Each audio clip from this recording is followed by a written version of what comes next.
আসসালামু আলাইকুম এভরিওয়ান। আজকে আমি দেখাবো আলু দিয়ে কিভাবে খুব সহজে আমরা ব্লক প্রিন্ট করতে পারি বাসায় বসে।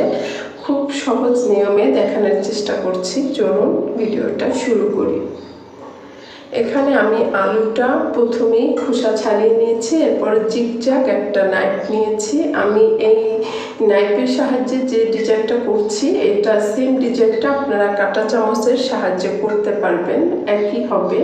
আমি জাস্ট চারপাশটা কেটে নিয়েছি এবং রাইসটা কিন্তু তৈরি করে নিচ্ছি। দ্বিতীয় রাইসটা তৈরি করছি।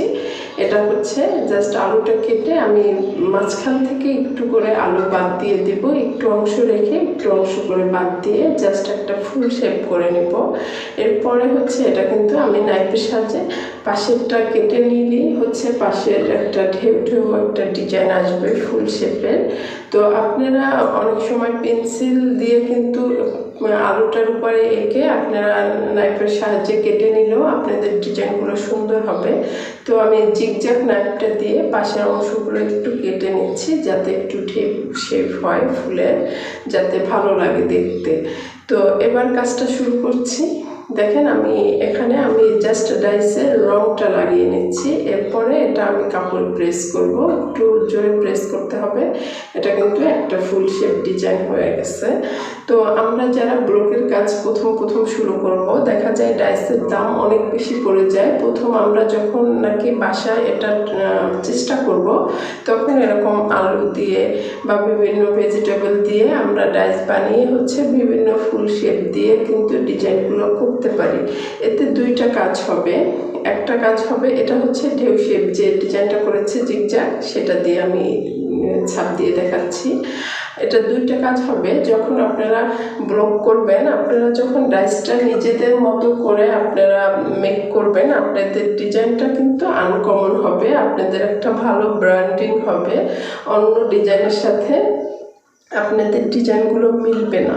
তো যখন আপনারা এরকম আলুতে ডিজাইন আঁকাআঁকি করবেন, তখন কিন্তু আপনারা যখন ডাইস দিয়ে কাজ করবেন, নিজেরাই হচ্ছে দোকানদারের কাছে যে ডাইসের ডিজাইনটা দিয়ে নিজেরাই ডিজাইন করে ওইটা দিয়ে আপনারা 3 পিস শাড়ি করতে পারবেন।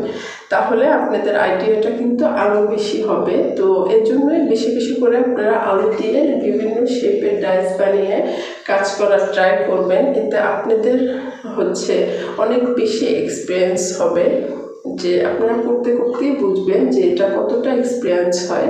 তো এখানে আমি জাস্ট ছাপ দিয়ে দেখাচ্ছি, আপনারা আপনাদের ডিজাইনের সুবিধার্থে হচ্ছে ওভাবে করে ডিজাইন করবেন।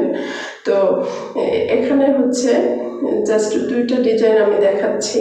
তো অবশ্যই এই আলুটা দিয়ে আপনারা ডিজাইনগুলো ট্রাই করতে থাকবেন। আমরাও যখন ব্লক বাটিক নতুন শিখি, তখন কিন্তু এরকম আলু ভেজিটেবল দিয়ে হচ্ছে প্রথমে ছাপগুলো দেওয়া শিখি, এরপরে আস্তে আস্তে করে ডাইসে যাই।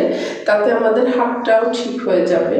প্রথমেই ইনভেস্ট করার দরকার নাই, কারণ আলু কিন্তু সবার বাসায় থাকে। তো এইসব দিয়ে আমরা প্রথম কাজগুলো চালিয়ে নিতে পারি। তো নেক্সট ভিডিওতে সবাইকে আমন্ত্রণ জানিয়ে আজকের মতো বিদায়। আসসালামু আলাইকুম।